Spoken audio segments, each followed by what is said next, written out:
ورحمۃ اللہ وبرکاتہ۔ سکس صحیح میں ہم آج پڑھیں گے فجر کی اذان، اقامت و وضو کے بعد کی دعا۔ بسم اللہ الحمد للہ والصلاۃ والسلام علی رسول اللہ، رب اشرح لی صدری ویسر لی امری واحلل عقدۃ من لسانی یفقہوا قولی۔ اے میرے رب، میرا سینہ کھول دے اور میرے کام کو میرے لیے آسان کر دے، میری زبان کی گرہ سلجھا دے تاکہ میری بات سمجھ سکے۔ سبحانک لا علم لنا الا ما علمتنا انک انت العلیم الحکیم۔ تک سے پاک تو آپ ہی کی ذات ہے، ہم تو بس اتنا ہی علم رکھتے ہیں جتنا آپ نے ہم کو دے دیا۔ حقیقت میں سب کچھ جانے اور سب کچھ سمجھنے والے آپ کے سوا کوئی نہیں۔ تو درود شریف بھی مل کر پڑھ لیتے ہیں۔ بسم اللہ الرحمن الرحیم، اللہم صلی علی محمد وعلی آل محمد وصلی علی ابراہیم وعلی آل ابراہیم انک حمید مجید۔ اللہم بارک علی محمد وعلی آل محمد کما بارکت علی ابراہیم وعلی آل ابراہیم انک حمید مجید۔ تو دی سیکوینس ہمارا جو ہوگا جی اس لیسن کا، اس میں ہم فجر کی اذان پہلے پڑھیں گے، اس میں اقامت اور وضو کے بعد کی دعائیں اذکار ہیں، اور گرامر میں یہ حرف جار ہیں تین، بی فی الان، یہ پڑھیں گے انشاءاللہ، اور پھر نکات تعلیم ہے تیسرے حصے میں۔ اس سبق میں ہم 6 نئے الفاظ سیکھیں گے جو تقریباً 3800 بار ریپیٹ ہوئے ہیں، اور اس سبق کے اینڈ میں ہماری جو ورڈ ووکیبلری ہے وہ 63 ورڈز ہو چکی ہوگی، جو کہ 23,267 بار ریپیٹ ہوتے ہیں قرآن میں۔ اور ہم سٹارٹ کرتے ہیں اذان سے۔ مین اذان کا لیسن تو ڈاکٹر صاحب نے بہت زبردست طریقے سے پورا آپ کو سمجھایا، تو اس میں میں صرف وہ پورشن کر رہا ہوں جو فجر کی اذان میں ہوتا ہے، اور پھر اسی طرح میں آگے اقامت کروں گا اور اس کے بعد وضو ہے۔ اذان کے میننگ جیسے کہ انہوں نے سمجھایا کہ اس کا مطلب ہے الرٹ کرنا، انفارم کرنا، اناؤنس کرنا، یعنی کہ کسی کی اٹینشن کو ڈرا کرنے کے لیے اس کو اشعار کرنا، اطلاع کرنا، اعلان کرنا، لیکن مخصوص ورڈز ہیں اس کے لیے، اسپیسیفائڈ ورڈز ہیں جو اذان میں سکھائے گئے ہیں اور جن سے اذان دی جاتی ہے۔ اس کی تاریخ ڈاکٹر صاحب نے ایکسپلین کی، وہ ویری بریفلی جسٹ مینشن، کہ جب رسول پاک صلی اللہ علیہ وسلم اپنے ساتھیوں کے ساتھ ہجرت کر کے مکہ سے مدینہ آئے، تو وہاں پر آ کر انہوں نے ایک پورا اسلامی معاشرے کی بنیاد رکھی۔ تو اس میں مسجد جو ہے وہ جو کمیونٹی کا ایک سینٹر ہوتا ہے، سب سے پہلے اس کی بنیاد رکھی گئی اور اس کی تعمیر شروع کی گئی، اور اسی طریقے سے نمازیوں کو آرگنائز کیا گیا کہ نماز پر کیسے آنا ہے، کون سے ٹائم پر آنا ہے، صلوات اور اس کے لیے سارے بندوبست کیے گئے۔ تو اس میں جو ایک مسئلہ تھا کہ ہم نمازیوں کو کس طریقے سے اٹریکٹ کریں، کہ کون سے ٹائم پر ہم کیسے ان کو کال کریں کہ وہ آئے۔ تو مختلف جو آپشنز ہیں اس میں کنسیڈر کیے گئے۔ کسی نے کہا کہ جھنڈا کھڑا کر دو، کسی نے کہا جی آگ جلا دو، کسی نے کہا وہ ایک دھو سا ہوتا ہے کہ اس سے ایک ساؤنڈ نکالیں گے، شور کا، وہ جو نصرانی یہودی بھی استعمال کرتے تھے۔ لیکن اللہ کے رسول کو یہ تینوں طریقے پسند نہیں آئے۔ تو بینوائل حضرت عبداللہ بن زید تھے، اللہ بہت نیک ثابت ہے رسول پاک کے، ان کو خواب کے ذریعے جو یہ الفاظ ہیں اقامت کے اور اذان کے، یہ بتائے گئے، اور یہی الفاظ سبسیکوئنٹلی حضرت عمر، حضرت ابو بکر، رسول پاک خود کو بھی ملے، اور یہ الفاظ اللہ کے نبی نے پسند کیا، اور انہوں نے حضرت عبداللہ کا کہا کہ جا کے حضرت بلال کو یہ الفاظ سکھا دو تاکہ وہ آئندہ سے اذان دے۔ تو حضرت بلال دین وہ selected to be the first muezzin of Islam, اور ان کی آواز ماشاءاللہ اونچی بھی تھی اور بڑی پر اثر تھی، اور وہ اس کام کے لیے ان کو چنا گیا۔ تو فجر کی اذان کے الفاظ ہم ایک دفعہ پڑھ لیتے ہیں، دیکھ لیتے ہیں، سن لیتے ہیں۔ بسم اللہ الرحمن الرحیم، اللہ اکبر، اللہ اکبر، اللہ اکبر، اللہ اکبر، اشہد ان لا الہ الا اللہ، اشہد ان لا الہ الا اللہ، اشہد ان محمد رسول اللہ، اشہد ان محمد رسول اللہ، حی علی الصلاۃ، حی علی الصلاۃ، حی علی الفلاح، حی علی الفلاح، الصلاۃ خیر من النوم، الصلاۃ خیر من النوم، اللہ اکبر، اللہ اکبر، لا الہ الا اللہ۔ اور جیسے کہ ابھی آپ نے دیکھا کہ الصلاۃ حی علی الفلاح کے بعد 2 مرتبہ ہم نے الفاظ بولے، الصلاۃ خیر من النوم۔ الصلاۃ خیر من النوم کے میننگ ہے الصلاۃ نماز، خیر بہتر ہے، من النوم۔ اور اس کا ایک بڑا خاص پرسپیکٹو ہے کہ رسول پاک جو تھے وہ ایک دن اپنا تہجد کی نماز پڑھ کے آرام فرما رہے تھے، تو حضرت بلال جو ہے وہ ان کو نارملی جا کے اطلاع دیا کرتے تھے کہ نماز کا وقت ہو گیا ہے۔ تو وہ جب انہوں نے وہ آرام فرما رہے تھے تو حضرت بلال نے یہ الفاظ بولے، الصلاۃ خیر من النوم، الصلاۃ خیر من النوم، نماز نیند سے بہتر ہے، نماز نیند سے بہتر ہے۔ تو رسول پاک کو یہ الفاظ بہت پسند آئے، اور انہوں نے ان کو ہدایت دی کہ آئندہ سے یہ الفاظ جو ہے آپ فجر کی اذان میں شامل کر لیں۔ تو اس طریقے سے یہ الفاظ جو ہے پھر اس وقت سے اس فجر کی اذان میں شامل ہو گئے۔ یہ ابن ماجہ کی حدیث ہے۔ الصلاۃ کے میننگ ہم پڑھ چکے ہیں، خیرم بہتر ہے، خیر کا مطلب ہم اس کو گڈ بھی کہتے ہیں، گڈ بہتر ہے، وہ بہترین ہے، خیرم۔ تو یہاں پہ اس کانٹیکس میں الصلاۃ و خیرم کہہ رہے ہیں، نماز بہتر ہے، بہتر ہے 176 ٹائم آیا ہے یہ۔ من النوم، من ہوتا ہے سے، نوم ہوتا ہے نیند، 3 دفعہ قرآن میں آیا ہے۔ تو من النوم نیند سے، الصلاۃ خیر من النوم نماز نیند سے بہتر ہے۔ اب اس کے اسباق دیکھتے ہیں، جب ہم کہتے ہیں کہ نماز نیند سے بہتر ہے، تو نیند جو ہے وہ موت کے برابر ہے، اور نماز جو ہے وہ اصلی زندگی ہے۔ تو نماز اللہ کی پکار ہے، اور نیند ہمارے نفس کی پکار ہے۔ نیند جسم کے لیے راحت ہے، اور نماز جو ہے روح کے لیے راحت ہے۔ ابھی اور یاد رکھیں کہ صبح جو ہے نا فجر کے وقت سونا یہ جسم کے لیے راحت نہیں ہے بلکہ نقصان دہ ہے۔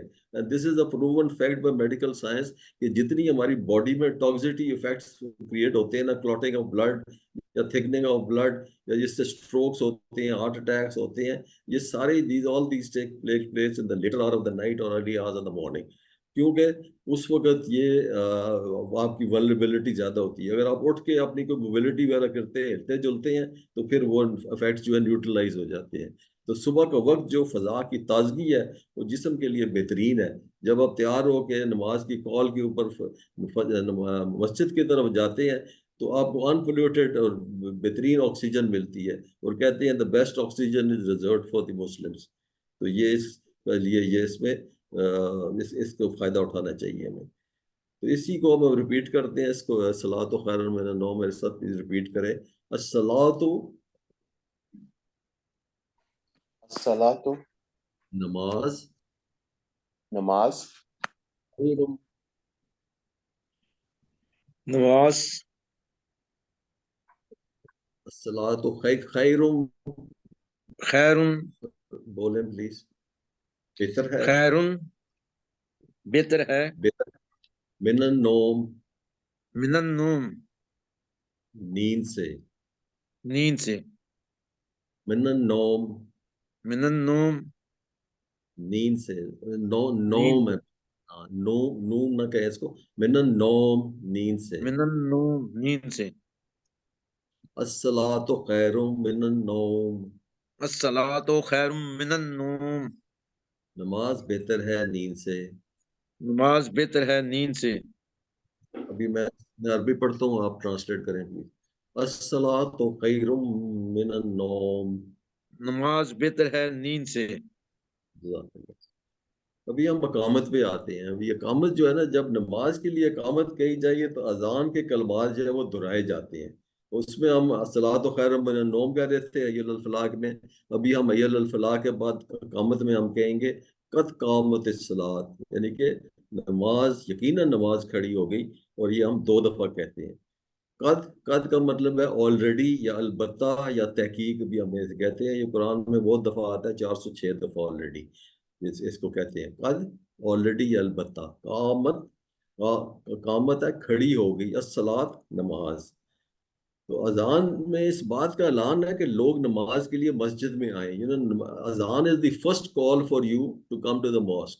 ابھی فجر کی نماز normally when we talking about فجر کی اذان، تو فجر کی اذان جو ہے نارملی آدھا گھنٹہ پہلے ہوتی ہے بیفور دی نماز۔ باقی نمازوں کے لیے کچھ وقفہ تھوڑا کم ہوتا ہے، کبھی 15-20 منٹ پہلے ہوتی ہے فجر کی، بیکاز تھوڑا سا آپ کو صبح اٹھ کے تیار ہو کے آنا ہوتا ہے، تو اس لیے تھوڑا ایکسٹرا ٹائم دیتے ہیں وہ۔ تو آپ جب مسجد میں آ جاتے ہیں تو آپ آ کے اگر آپ نے وہاں پہ کوئی نوفل پڑھے، سنتے وغیرہ پڑھی، تو آپ you are there in the mosque. لیکن اقامت جو ہوتا ہے نا وہ پریسائز ٹائم ہے، نارملی وہ ڈسپلے ٹائم ہوتا ہے کہ فجر کی نماز 6:20 پہ ہے، ظہر کی 1:15 بجے ہے، اور سو اینڈ سو فورتھ۔ تو وہ جو فکس ٹائم ہوتا ہے اس وقت جو ہے وہ جو اقامت دیتا ہے وہ بھی مؤذن کا ہی پرویلیج ہے کہ وہ یہ اقامت دے، تو کسی اور کو ویسے یہ پرمیٹڈ نہیں ہے۔ اگر جو مؤذن ہے کسی کو الاؤ کر دے، اس سے کوئی پرمیشن لے کے اقامت کر دے تو ٹھیک ہے، ورنہ اقامت بولنا جو ہے وہ صرف مؤذن کی کا ہی پرویلیج ہے، اسی کو یہ دیا گیا ہے رائٹ۔ تو اقامت یہ اعلان ہوتا ہے کہ ابھی نماز جو ہے یہ کھڑی ہو چکی ہے، اور نمازی جو ہے ابھی صف بندی کر لیں، اور ابھی خطیب جو ہے وہ جو ہے پہلی تدبیر جو کہتے ہیں تکبیر اولا، وہ بھی بیان کرے گا۔ ابھی یہ that was so first for the اقامت اور فجر کی اذان۔ تو ابھی نیکسٹ ہمارا سبجیکٹ ہے وضو۔ وضو کے بارے میں بات کرتے ہیں۔ تو وضو جو ہے نا ایک ٹوٹل کانسیپٹ ہمارا جو پاکیزگی کا جو اللہ نے ہمیں دیا ہے۔ تو اللہ سبحانہ تعالیٰ جو ہے ان کی ذات پاک ہے، اس کی عبادت جو ہے وہ ایک ہمارا عمل ہے اس کی پاکیزگی حاصل کرنے کا۔ تو یہ پاکیزگی جو ہے دو اس میں اسپیکٹس ہیں، ایک پاکیزگی نفس ہے اور دوسرا پاکیزگی جسم، جس کو ہم باڈی واش بھی کہتے ہیں۔ تو جو پاکیزگی جسم ہے یہ دس از ایکوائرڈ تھرو واشنگ، یعنی کہ اس کے لیے ہمیں صفائی ستھرائی دھلائی جو ہے وہ اس کے اعمال کرنے پڑتے ہیں۔ اور تین قسم کے اعمال جو ہیں اس میں ہمیں سکھائے گئے ہیں، ایک غسل ہے، ایک طہارت ہے، اور طہور ہے۔ طہور جو ہے the same thing as وضو، اور ہمارا آج کا جو سبجیکٹ ہے لیسن ہے وہ طہور کے بارے میں ہے یا وضو کے بارے میں ہے۔ لیکن طہارت جو ہے نا جو ٹوٹل ہماری یہ پاکیزگی کا جو ایک کانسیپٹ ہے اسلام میں، ہمارا جو ایک اہم رکن بھی ہے یہ عبادت کا، تو اس کے اوپر بہت زیادہ تفصیل ہے، بہت زیادہ حدیث ہے۔ اور رسول پاک نے جیسے ہم بچوں کو ٹوائلٹ ہیبٹس سکھاتے ہیں نا، اسی طریقے اپنے جو صحابہ کو انہوں نے چھوٹی چھوٹی تفصیل سے باتیں سنائی کہ جی اب قضاء حاجت ہے تو اس کے بعد آپ نے کیا کرنا ہے، کس طرح منہ کرنا ہے، کیسے کیا چیز استعمال کرنی ہے، کیسے صفائی کرنی ہے، all the do's and don'ts just like we teach our children, جس کو ہم ٹوائلٹ ہیبٹس کہتے ہیں۔ تو وہ بلکہ جو کفار تھے، مشرکین تھے، وہ مسلمانوں کا مذاق اڑاتے تھے کہ آپ کا نبی آپ کو یہ قضاء حاجت کے بارے میں بھی سکھاتا ہے۔ انہوں نے کہا ہاں سکھاتا ہے، وہ ہمارے باپ کی جگہ ہے۔ اور وہ چھوٹی پوری تفصیل سلمان فارسی سے انہوں نے پوچھا، انہوں نے ساری تفصیل بتائی کہ ہمارے نبی نے ہمیں یہ بھی سکھایا، یہ بھی سکھایا، یہ بھی سکھایا۔ تو وہ یہ بڑی اہم حدیث ہیں اور ان کو ہمیں سیکھنا چاہیے اور ان کا ہمیں نالج ہونا چاہیے۔ تو ابھی وی ٹاک اباؤٹ ناؤ وضو۔ وضو جو ہے نا طہارت اور پاکیزگی کی حقیقت دین میں نا اس کا ایک خاص مقام ہے۔ اسلام میں طہارت پاکیزگی کی حیثیت صرف یہ نہیں ہے کہ وہ نماز، تلاوت قرآن، طواف کعبہ جیسی عبادات کے لیے لازمی شرط ہے، بلکہ قرآن و حدیث سے معلوم ہوتا ہے کہ وہ بجائے خود وہ دین کا ایک اہم شعبہ ہے۔ تو اس میں دو آیات ہیں، ایک سورہ بقرہ کی ہے، ایک اور سورہ توبہ کی۔ یہ دونوں آیات کو ہم دیکھیں گے، پڑھیں گے ابھی تھوڑی آگے نیکسٹ سلائیڈ پہ۔ اور ان دو آیاتوں سے نا آپ کو اندازہ ہو جائے گا کہ اسلام میں طہارت اور پاکیزگی جو ہے وہ اس کی کتنی اہمیت ہے۔ تو پہلی آیت ہے سورہ بقرہ کی، اللہ فرماتے ہیں کہ ان اللہ یحب التوابین ویحب المتطہرین، بے شک اللہ توبہ کرنے والے، توابین، یحب التوابین توبہ کرنے والے، اور یحب المتطہرین اور پاکیزگی اختیار کرنے والے، دونوں کو وہ دوست رکھتا ہے۔ ابھی توبہ کیا ہے؟ توبہ بیسیکلی ہم کیا کہہ رہے ہیں، ہم نے جب کہا نا پاکیزگی نفس، تو توبہ جو ہے نا بیسیکلی ہم وہ we are now to trying to clean up our نفس، اپنے باطن کو گناہوں سے پاک کرنے کی کوشش ہے۔ اور جو پاکیزگی دوسری ہے جسم کی پاکیزگی، جس کو ہم طہرین کہہ رہے ہیں یا طہر کہتے ہیں یا پاکیزگی جسم کہتے ہیں، وہ اپنے لباس، اپنے ماحول کو ہر طرح کی گندگی اور نجاست سے پاک کرنا ہے۔ اور اللہ تعالیٰ کو یہ بات پسند ہے، وہ ایک مومن کا ظاہر بھی پاک ہو اور اس کا باطن بھی پاک ہو، تو دین وہ جو ٹوٹل کانسیپٹ آف پاکیزگی ہے نا پھر کمپلیٹ ہوتا ہے۔ تو ظاہر پاک ہوگا، ظاہر کو پاک رکھنے کا احساس اس کے دل و دماغ میں پیوست ہو جاتا ہے۔ if you are bodily clean، اگر آپ آپ نے صفائی کیا، غسل کیا، وضو کیا ہوا ہے، آپ نے صاف ستھرا ڈریس پہنا ہوا ہے، اس کا ایک نیچرل افیکٹ ہوتا ہے ہمارے دماغ کے اوپر۔ تو وہ جو افیکٹ ہے نا وہ پیوست ہو جاتا ہے، اور اس سے آپ کی ٹوٹل پاکیزگی کا جو ایک ٹوٹل کانسیپٹ ہے نا وہ کمپلیٹ ہو جاتا ہے۔ دوسری آیت ہے سورۃ توبہ سے، یہ 108 نمبر ہے، اور اس کا خاص پس منظر ہے۔ اس میں آیت پڑھتا ہوں، پھر اس کو تفصیل میں جاتے ہیں انشاءاللہ۔ لقو مسجد کا مقصد ان کا تھا کہ وہاں پر وہ مسلمانوں کے خلاف سازشیں کرتے تھے اور وہ منصوبے بناتے تھے کہ ان کے خلاف جھگڑا کیسے کرائیں، ان میں تفرقہ کیسے ڈالیں، اسلام کو کمزور کیسے کریں، نقصان کیسے پہنچائیں۔ تو اس کے بارے میں اللہ نے جو ہے وحی کے ذریعے رسول پاک کو انفارم کر دیا کہ یہ مسجد جو ہے، اس کو مسجد زرار کہتے تھے، وہ زر پہنچانے کے لیے. تو وہ پھر رسول پاک نے اپنے صحابہ کو بھیج کے مسجد کو گروایا. اور اسی کانٹیکس میں یہ آیت ہوئی ہے کہ جب آپ اس میں کبھی کھڑے نہ ہوں، لا تقم فی ابدا، آپ اس مسجد میں کبھی کھڑے نہ ہوں، کیونکہ وہ جو منافقین تھے وہ رسول پاک کو دعوت دے رہے تھے کہ آپ آئیں اور ہماری مسجد میں آپ نماز پڑھیں، تاکہ اس مسجد کی جو ہے نا ایک ساکھ بن جائے، ایک اس کی کریڈیبلٹی بن جائے. تو اللہ نے منع کیا کہ اس میں نہیں بیٹھنا.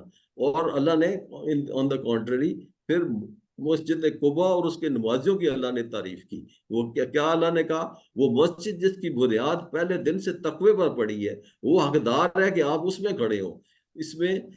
اور پھر آگے اللہ نے تعریف کی ان نمازیوں کی، اور اس میں ایسے لوگ ہیں جو پاکیزگی کو عزیز رکھتے ہیں، اور اللہ پاکیزگی رکھنے والوں کو محبت کرتا ہے. واللہ یحب المتطہرین.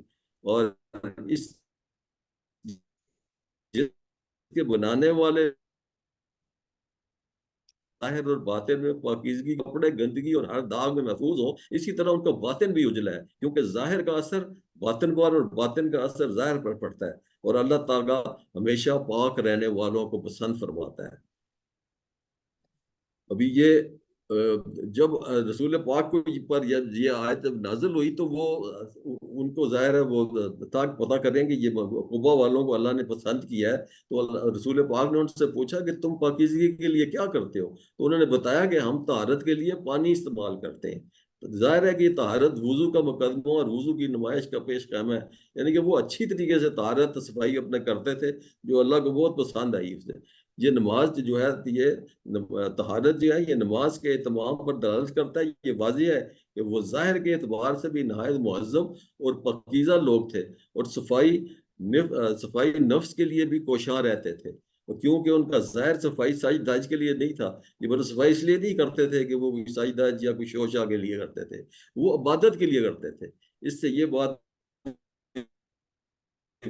واضح ہو جاتی ہے کہ ظاہری صفائی اور پاکیزگی اسلام میں اس کا کیا مقام ہے. اور یہ پھر ابھی اسی سے ریلیٹڈ ہمارے کافی حدیث ہیں، اور اسی میں وضو سے ریلیٹڈ میں آگے بات کرتا ہوں کہ وضو جو ہے نا گناہ کی صفائی اور معافی کا ذریعہ ہے. اس سے حضرت عثمان رضی اللہ عنہ سے ایک روایت ہے کہ رسول پاک صلی اللہ علیہ وسلم نے فرمایا، جس شخص نے وضو کیا اور بتائے ہوئے طریقے یعنی کہ اچھے طریقے سے خوب اچھی طرح وضو کیا، اس کے سارے گناہ نکل جاتے ہیں، یہاں تک کہ اس کے ناخنوں کے نیچے سے بھی، مطلب with that kind of detail.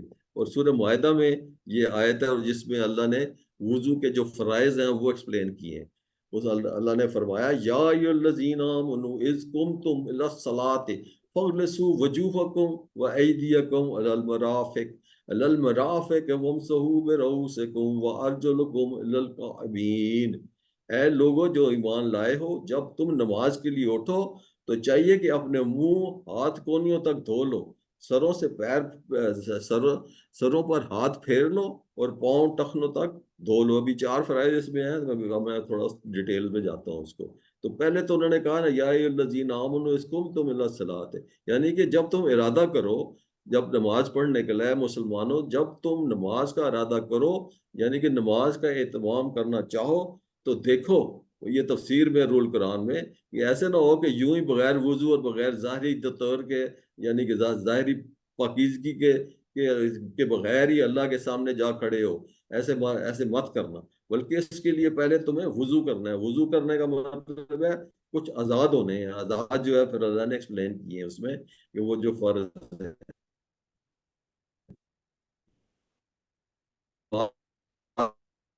چیزیں بیان کی ہیں.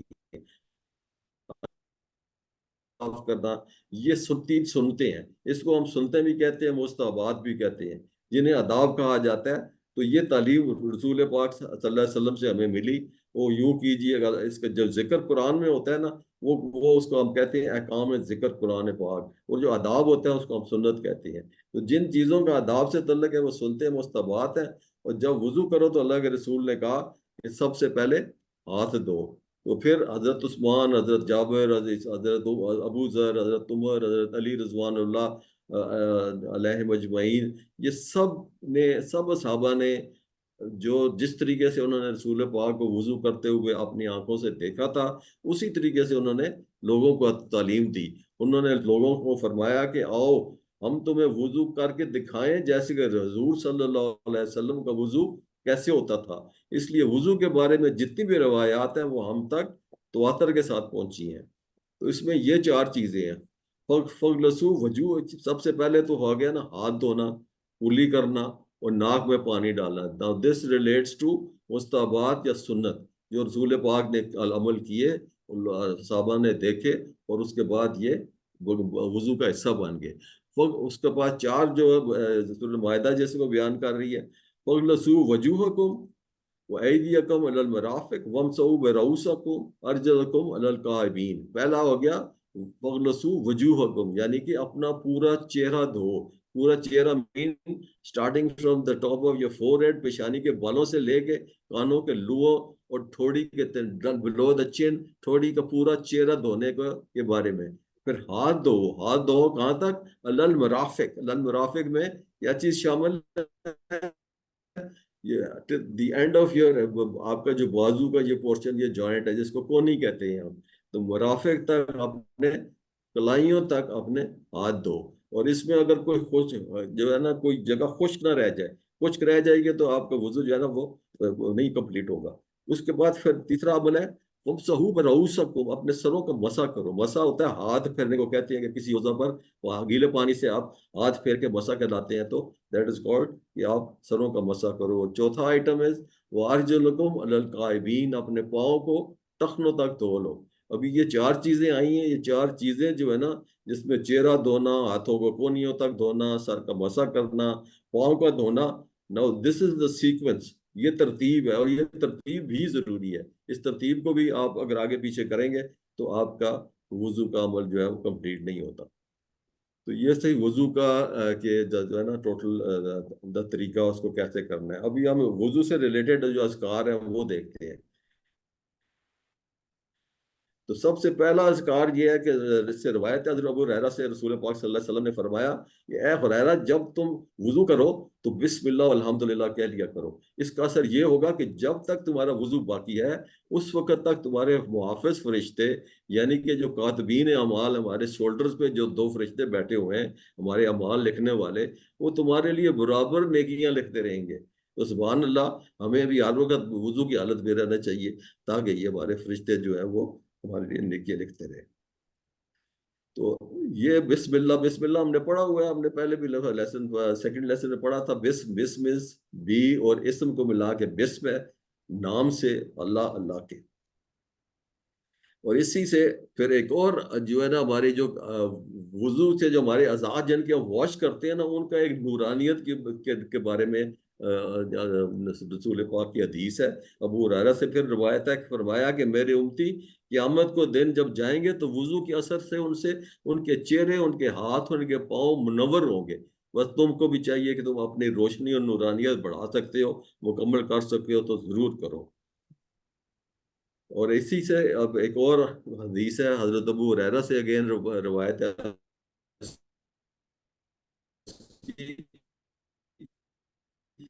کہ جب کوئی مسلم بندہ وضو کرتا ہے تو پانی کے ساتھ اس کے چہرے، اس کی آنکھوں سے اگر کوئی گناہ سرزد ہوئے ہیں تو وہ دھل جاتے ہیں. اس لیے جب وہ ہاتھ ہوتا ہے، اگر اس کے ہاتھوں سے کوئی گناہ سرزد ہوئے ہیں تو وہ بھی دھل جاتے ہیں. اسی طرح جو پاؤں ہوتا ہے، اور وہ پاؤں اس نے کہیں استعمال کیے ہیں، کہیں گناہ پر کرنے کے لیے کہیں چلا گیا ہے، کہیں وہ استعمال کر کے پاؤں، تو پاؤں کے بھی گناہ دھل جاتے ہیں. اس طریقے سے وہ گناہوں سے بالکل پاک صاف ہو جاتا ہے.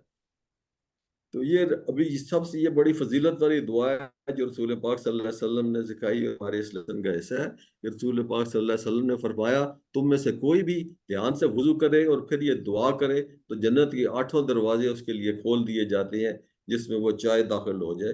یہ ترمذی کی ہدایت ہے. اور وہ کیا دعا ہے جس کو ہم کلمہ شہادت بھی کہتے ہیں؟ وہ ہے اشہد ان لا الہ الا اللہ، اشہدو، میں گواہی دیتا ہوں ان کہ لا الہ، نہیں ہے کوئی معبود الا اللہ، سوائے اللہ کے. سوائے اللہ کے. یہ پلیز ابھی ریپیٹ نہ کریں ٹیل آئی ٹیل یو. میں بتاؤں گا پھر آپ کریں. ٹھیک ہے.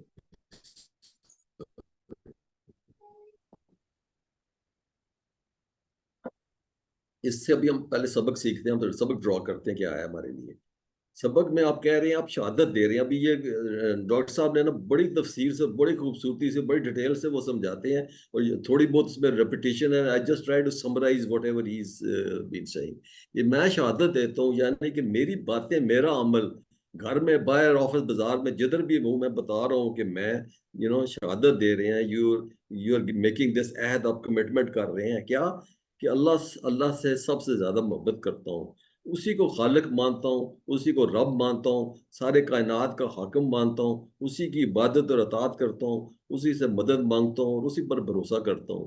اور وہ جو ایک تفصیل سے ڈاکٹر صاحب نے کوئی 11 پوائنٹس کرتے ہیں، میں اس کی صرف سمری بیان کرتا ہوں just to sort of re emphasise those points. جب آپ کہتے ہیں نا لا الہ الا اللہ، اشہد لا الہ، میں گواہی دیتا ہوں کہ نہیں کوئی، تو لا مینز آپ کہہ رہے ہیں، یہ نفی کر رہے ہیں کہ دیر از نو ون ایکسپٹ اللہ.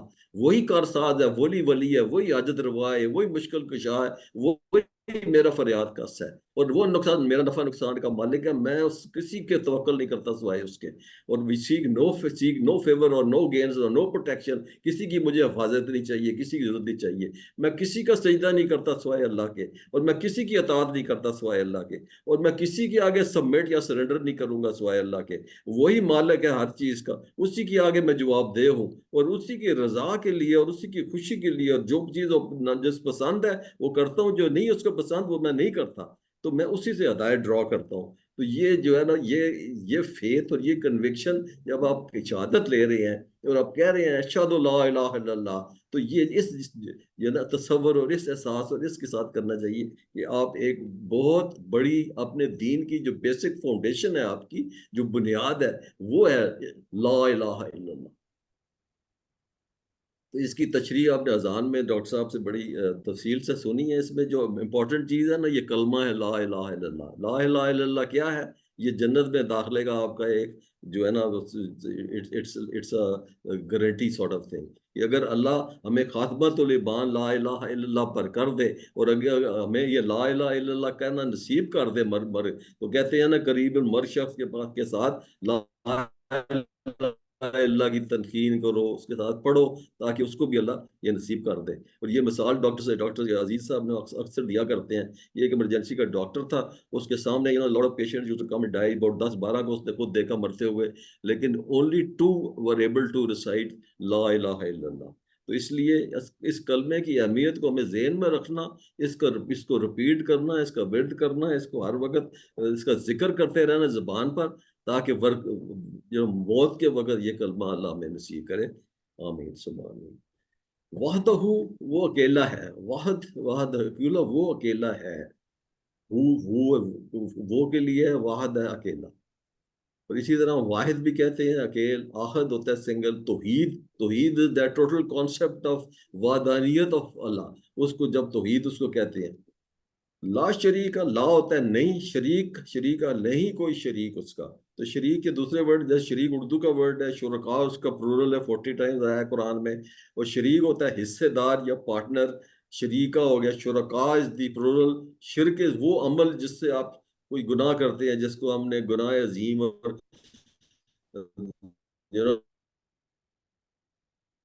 ظلم عظیم بتایا سورہ لقمان میں. اور اللہ کے ساتھ کسی اور کو شریک کرے، اس کو ہم مشرک کہتے ہیں. لہو، اس کا، یا اس کے لیے.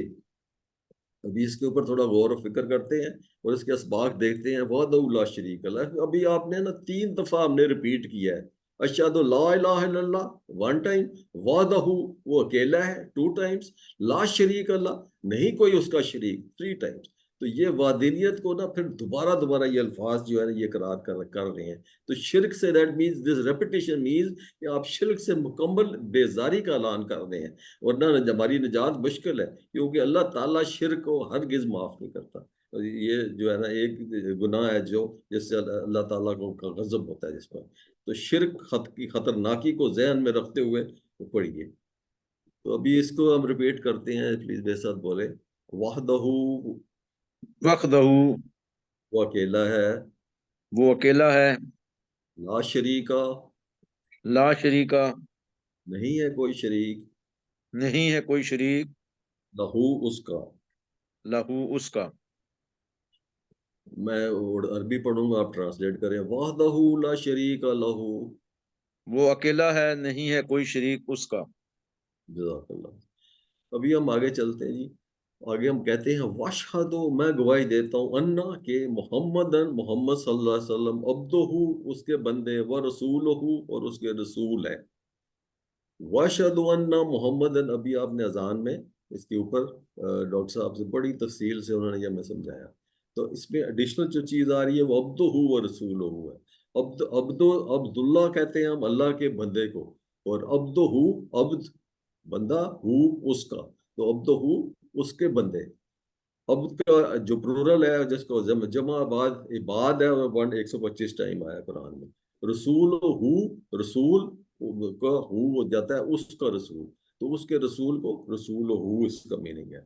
ابھی اس پر ہم ذرا مطالعہ غور کرتے ہیں اور اس کے اسباق دیکھتے ہیں کہ اذان کے کلمات میں ہم واشہد ان محمد کا ہم تشریح سن چکے ہیں. اس میں ایڈیشنل چیز ہے عبدہ و رسول.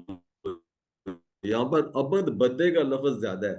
پچھلی امتوں میں نیک لوگوں نے ان کے زبردست کارناموں کی وجہ سے ان کو خدا کا بیٹا یا خدائی میں شریک بنا دیا. یعنی محمد صلی اللہ علیہ وسلم کی حقیقی مرتبے کا بیان فرما کر اس پر ہر مومن سے روزانہ نماز میں یہ شہادت دلوا کر امت میں شرک کا دروازہ جو ہے بند کیا گیا ہے. یہ ہر دفعہ ہم یہ پڑھتے ہیں، اور یہ تاکہ ہمارے جو ہے نا شرک جو ہے اس کو ٹوٹلی بند ہو جائے اور اس سے ہم بالکل کلیئر ہو جائیں. تو ہم سب کو اللہ نے بنایا اس دنیا کو، ہر چیز کو بھی، اس لیے ہم کو اس کا سچا بندہ بن کر رہنا چاہیے. اور ہمارے سب سے بہترین بندہ کون ہے؟ حضرت محمد صلی اللہ علیہ وسلم اللہ کے سب سے بہترین یعنی کہ بہترین بندے ہیں، اور ہمارے لیے اسوہ حسنہ بہترین نمونہ ہے. اور یہ آیت ہے بڑی مشہور سورہ احزاب میں، لقد کان لکم فی رسول اللہ اسوۃ حسنہ، اسوۃ حسنۃ لمن کان یرجو اللہ والیوم الآخر وذکر اللہ کثیرا. در حقیقت تم لوگوں کے لیے اللہ کے رسول صلی اللہ علیہ وسلم میں ایک بہترین نمونہ تھا، ہر اس شخص کے لیے جو اللہ اور یوم آخر کا امیدوار ہو اور کثرت سے اللہ کو یاد کرے. یہ سورہ احزاب کی 21 آیت ہے. ابھی اس کو اب ریپیٹ کرتے ہیں، پلیز میرے ساتھ ریپیٹ کریں. وَأَشْهَدُ، وَأَشْهَدُ، میں گواہی دیتا ہوں، اور میں گواہی دیتا ہوں، انا کہ انا کہ محمدن، محمد صلی اللہ علیہ وسلم، محمد صلی اللہ علیہ وسلم محمد صلی اللہ علیہ وسلم عبدہ، عبدہ، اس کے بندے ہیں، اس کے اس کے بندے، بندے، اور رسولہ، ورسولہ، اور اس کے رسول ہیں. اور اس کے رسول ہیں. ابھی میں عربی پڑھوں گا، آپ ٹرانسلیٹ کریں گے. وَأَشْهَدُ أَنَّ مُحَمَّدًا عَبْدُهُ وَرَسُولُهُ، اور میں گواہی دیتا ہوں کہ محمد صلی اللہ علیہ وسلم اس کے بندے اور اس کے رسول ہیں. جزاک اللہ. ابھی یہ ہم نے کلمہ پڑھ لیا. ابھی اس کے ساتھ یہ ایڈیشنل دعا ہے، اللہم اجعلنی من التوابین، اللہم اجعلنی من التوابین، اے اللہ، اے اجعلنی باد مجھے من التوابین، خوب توبہ کرنے والوں میں سے. تو اللہم ہم نے پہلے پڑھا ہوا ہے اجعلنی، اجعل بنا دے نی مجھے، من التوابین خوب توبہ کرنے والوں میں سے. توابین ہوتا ہے جو ریپیٹڈلی توبہ کرتے ہیں نا، ہوتا ہے خوب توبہ کرنے والا. توبہ ہوتا ہے پلٹنا، تائب ہے پلٹنے والا، اور تواب جو ہے نا، تاب جو بار بار پلٹے. تو ہم سب جو ہے، ہم اگر اللہ کی طرف بار بار پلٹنے والے ہیں تو ہم تواب ہیں، اور اللہ بھی تواب ہے. اگر ہم جتنی بار توبہ کرتے ہیں تو اللہ ہماری طرف پلٹتا ہے، تو اللہ بھی اس طریقے سے تواب ہم ان کو بھی کہتے ہیں. دوسرا اس کا پورشن ہے وَجْعَلْنِي مِنَ الْمُتَطَہِّرِينَ، وَجْعَلْنِي بنا دے مجھے من المتطہرین، صاف رہنے والوں میں سے. تو ابھی اس کے اوپر ہم تھوڑا اس کے اسباق دیکھتے ہیں. اللہم اجعلنی من التوابین. توابین ہم کیوں کہہ رہے ہیں؟ کیونکہ ہم تو غلطیاں کرتے ہیں، ہم انسان ہیں، ہم سے ہر وقت غلطیاں ہوتی ہیں. جو نہیں کرنے کا کام ہوتا ہے وہ ہم کرتے ہیں، جو کرنے کا ہو تو صحیح طور سے نہیں کرتے ہیں. اس لیے ہمیں شدید ضرورت ہے کہ ہم بار بار توبہ کریں. تو اللہ کے نبی جو ہے نا وہ دن میں کچھ 100 بار استغفار کرتے تھے، تو ہم تو کس کھاتے ہیں کوئی. تو توبہ کی لیکن ایک شرائط ہے کہ اس کا ایک ٹوٹل پروسیجر، ایک ٹوٹل پروٹوکول ہے کہ آپ نے توبہ کیسے کرنی ہے. توبہ سب سے پہلے یو ہیو ٹو کنفیس، آپ نے اپنی غلطی ماننی ہے، اس غلطی کام کرنے سے رک جانا ہے. سو کنفیس اینڈ اسٹاپ سننگ. اور اس کے بعد ریگریٹ، غلطی ہے، شرمندگی ہے، آپ غلطی آپ کنفیس کرتے ہیں، آپ ریگریٹ کرتے ہیں، اور پھر آئندہ نہ کرنے آپ ریزالو کرتے ہیں، آئندہ نہ کرنے کا آپ ارادہ کرتے ہیں، اور پھر اگر کسی کا حق مارا ہے تو اس کا حق واپس کرتے ہیں. اور ود دیز 3-4 اسٹیپس پھر جب آپ توبہ کر کے اللہ سے معافی مانگتے ہیں تو پھر انشاءاللہ امید رکھ سکتے ہیں کہ اللہ آپ کے یا ہمارے معاف کر دے گا گناہ. اور پھر متطہرین سے ہمیں کیا سبق ملتا ہے؟ پاکی، جو اس سے مراد ہے پاکی، یعنی آپ کا لباس پاک ہونا چاہیے. مطلب you have to be in a clean پاک ڈریس. جب آپ نے عبادت کے لیے خاص طور پہ جانا ہے، آپ نے جس جگہ پہ آپ نے عبادت کرنی ہے، مکان کی پاکی ہونی چاہیے، عقیدہ آپ کا، خیالات میں پاکی ہونی چاہیے. یعنی کہ ہر قسم کی پاکیزگی جو ہے وہ ہمیں سبق ملتا ہے، اور وہ اللہ ہمیں نصیب کرے. تو ابھی اس کو ریپیٹ کرتے ہیں، پلیز ریپیٹ کریں میرے ساتھ. اللہم، اللہم، اے اللہ، اے اللہ، اجعلنی، اجعلنی، بنا دے مجھے، بنا دے مجھے، من التوابین. من التوابین. تو میں اوپر کی لائن پہلے پڑھوں گا.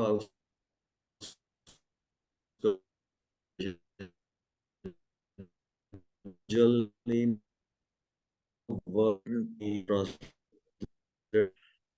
من التوابین، توبہ کرنے والوں میں سے. خوب توبہ کرنے والوں میں سے. جزاک اللہ. بھی نیکسٹ ہے جی، وجعلنی من المتطہرین. وجعلنی، بنا دے مجھے، وجعلنی، بنا دے مجھے، من المتطہرین، من المتطہرین، من المتطہرین. من المتطہرین. ابھی یہ نا دس از اے گڈ ایگزامپل جہاں پہ تا اور تو ان کے نا دو ڈفرنٹ دو اخراج الگ آتے ہیں. تو اس لیے جب آپ تو کہتے ہیں نا، من المتطہرین، من المتطہرین، پاک صاف رہنے والوں میں سے. پاک صاف رہنے والوں میں سے. وجعلنی من المتطہرین کی ٹرانسلیشن آپ کریں گے، وجعلنی من المتطہرین. اور بنا دے مجھے پاک صاف رہنے والوں میں سے. جزاک اللہ. تو ابھی I'll just quickly go over these quiz before I go on to the grammar. تو نومکم کا مطلب نوم تو ہم نے کہا تھا نیند، تو کم از فار آپ سب کی نیند، آپ سب. آپ سب کی نیند، نومکم آپ سب کی نیند. نیند. عبد ہو، عبد بندہ، ہو ہو تو کہیں گے اس کا بندہ. اس کا بندہ. Very good. اجعلنی، اجعلنی، بنا بنا دے دے مجھے، مجھے. مجھے. ویری. توابین ہم نے کیا کہا تھا؟ توابین توبہ جو قبول کرنے والے، خوب خوب توبہ خوب کرنے والا، توبہ کرنے والے. بار بار کرنے والا. اور وضو کے بعد کی دعا اگر پڑھیں تو کتنے دروازے کھل جائیں گے؟ جنت کے آپ 8 دروازے اللہ کھول دے گا. تو ابھی now we go on to grammar, اور اس میں ہم آج پڑھیں گے یہ حرف جر پڑھیں گے، بی، فی اور